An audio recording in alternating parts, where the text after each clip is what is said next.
Keisha Gully was once kicked out of a Facebook group for mothers with autistic children after a contentious debate she felt was racial.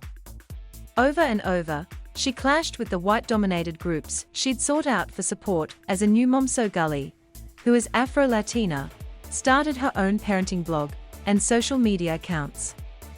It's now a source of income for her.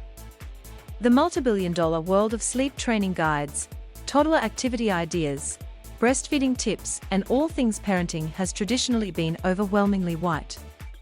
Parenting book jackets feature mostly white faces. The so-called mom influencers that brands choose to advertise their products have, until recently, also been mostly white. This has left a hole for women of color, especially new moms, who struggle to find culturally relevant parenting advice and products. Increasingly, they are taking matters into their own hands. If I can't find it, that's when we have to start creating that for ourselves. I knew I couldn't be the only person that had these questions, said Gully, who lives in Phoenix. When she learned her firstborn son was autistic, Gully dove deeply into research, digging for any resources that might help her family. And even though there was a lot of information out there, there were small but significant questions that many experts couldn't answer. How, for example, could she comb through her son's thickly textured hair without triggering his sensory issues?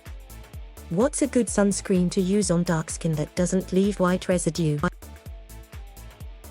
It was a frustrating time for her that climaxed in the Facebook group when she felt that several white women were dismissive and rude to a black mom who had sought advice about how to talk to her family about her child's autism diagnosis. The women didn't grasp that in some communities of color, older generations can be apprehensive about autism and tend to think issues come down to behavior and discipline. Gully defended the mom, and was kicked out of the group. She grew her own social media presence soon after, and now makes a living from it, earning more now than she did in her 15 years as a flight attendant, she said. For Stacey Ferguson, the need for diverse parenting voices has been top of mind for many years.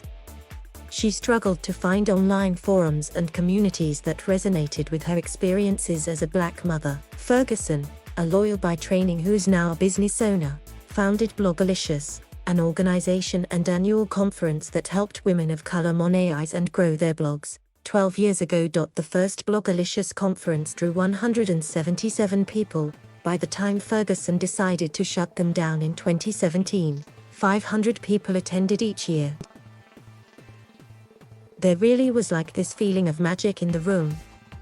And what we were really surprised about was that a lot of brands were really interested to come and meet our community, Ferguson said. Over the years, mommy bloggers have evolved into Instagram influencers. Carefully curated images accompany posts with tips on how to get a baby to sleep or teach them to feed themselves. Often, influencers advertise products they say moms might find helpful. The trend was started mostly by white women and the brands that sought them out. Ferguson says the landscape is much more diverse now, and brands are more intentional about reaching a diverse range of parents. But a problem persists. Marketing budgets are much more limited for multicultural targets than for general advertising, Ferguson said. Traditionally, white women have been paid to market to general audiences. That means a white mom could earn much more money marketing to an audience of all ethnicities and races than a woman who markets specifically to, say, Latina moms.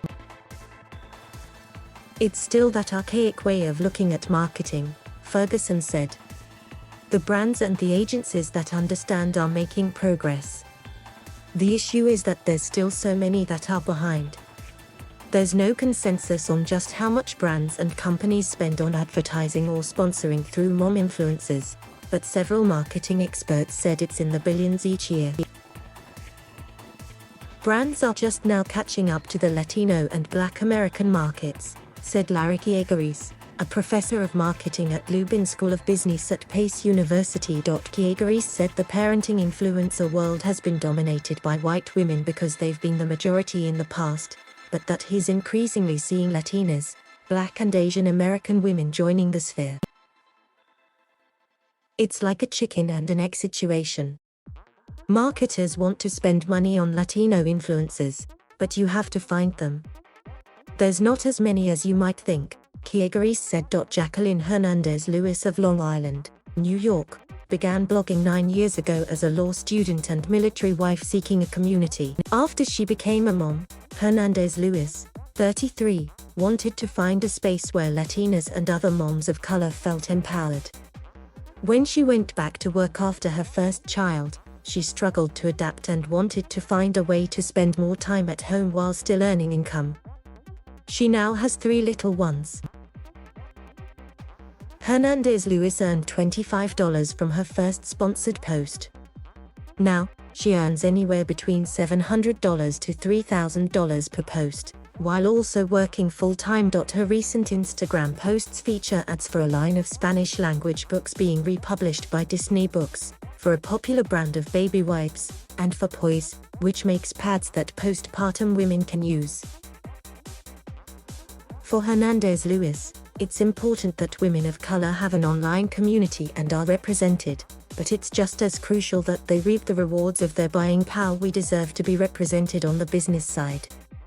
There's brands that haven't been as inclusive as I'd hoped, but a lot of brands are shifting and becoming more inclusive, Hernandez Lewis said.